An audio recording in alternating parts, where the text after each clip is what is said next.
Hi, my name is Mark Andretta, and I'm here today to introduce you to SiltShield, an extruded sediment filter fence.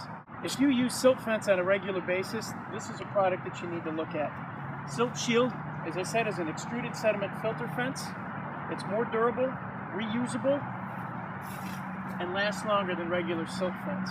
What we're going to do today is show you how to install it, how to maintain it, and how to repair it. All you need to install SiltShield is a wheel trencher of some type. What we've got here is a pull behind. This is great for small jobs. They also sell wheel trencher attachments that would hook up to a dingo or a bobcat or other products like that. Because SiltShield is reusable, we like to use fiberglass stakes. You can use wooden stakes if you like, but again, in keeping with the theme of SiltShield, when you're done with it, you can pull it out of the ground, you can pull the stakes out and reuse them again. So, shovel, trencher, stakes, hammer, SiltShield, that's all you really need. And we'll show you how to install it, repair it, and maintain it next. Now we're going to install the SiltShield first by digging a 6-inch trench with the wheel trencher. We're going to go about 15-20 feet to show you a good example of how it goes in.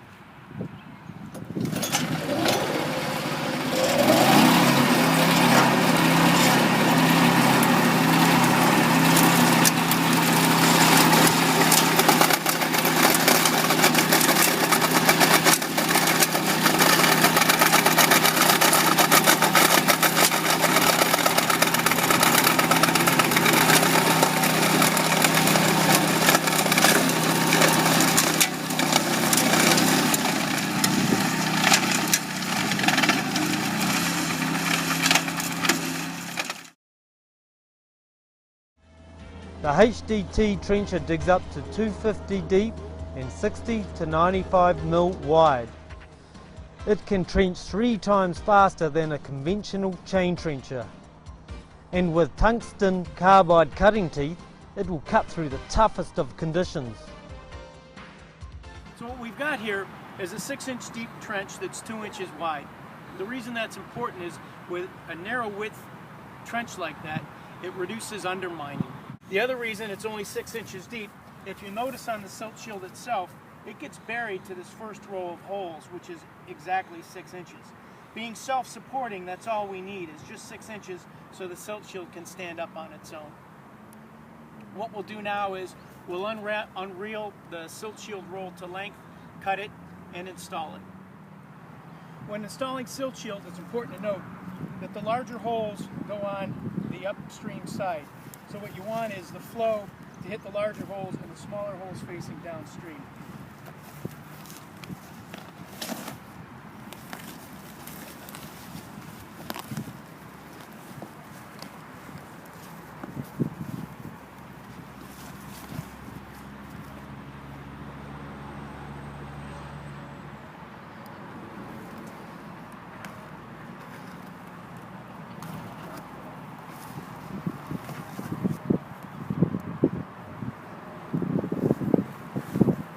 Next, we just simply put the SiltShield into the trench that we dug.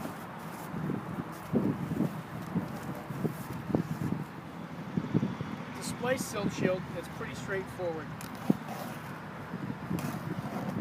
Cut it to length, make sure it fits, and then SiltShield is actually manufactured through a process of heat lamination. So to put it together on a splice for repair, we simply heat it back together using a simple plumber's torch. What we do now is simply heat up the SiltShield and then press it together.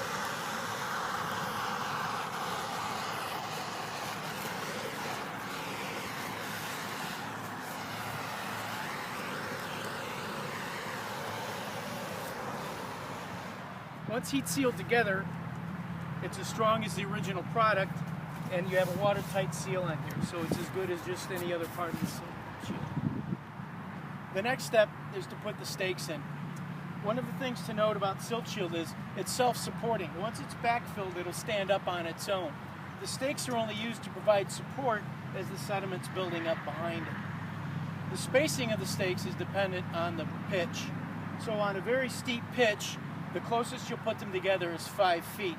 on a situation like this where it's relatively flat, we're going to put the spacing at about 10 feet. When you put the stakes in, it's important to kind of pinch the SiltShield up against the back of the trench, because that'll provide a good, stable support for it and will help reduce undermining.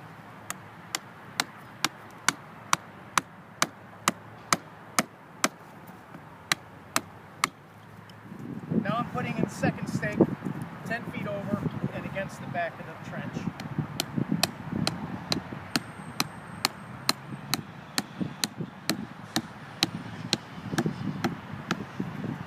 Continue on down, putting stakes every 10 feet, and then we'll backfill.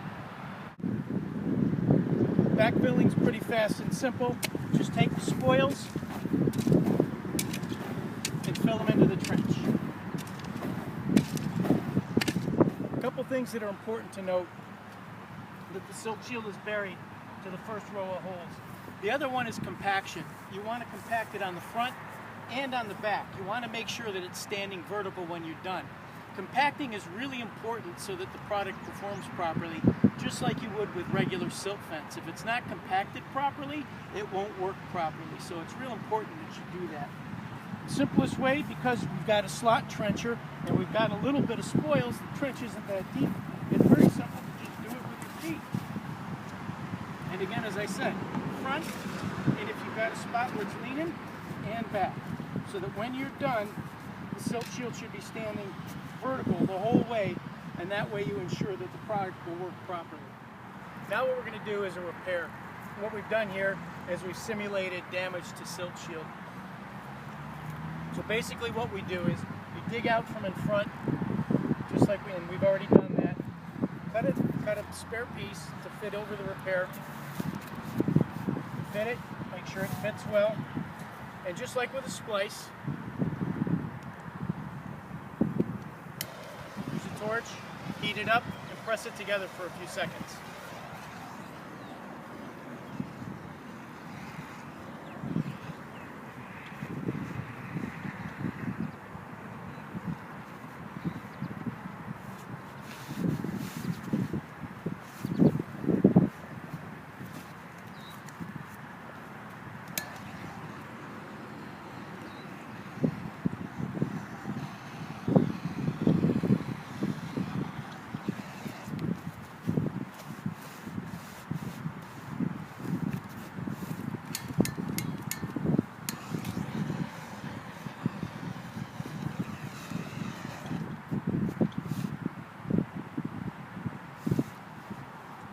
Then you just backfill the repair in, and it's as good as new.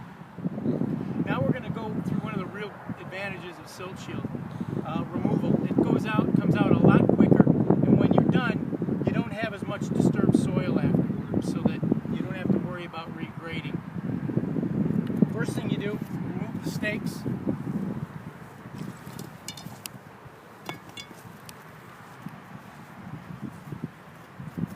Then just pull it right out of the ground and roll it up.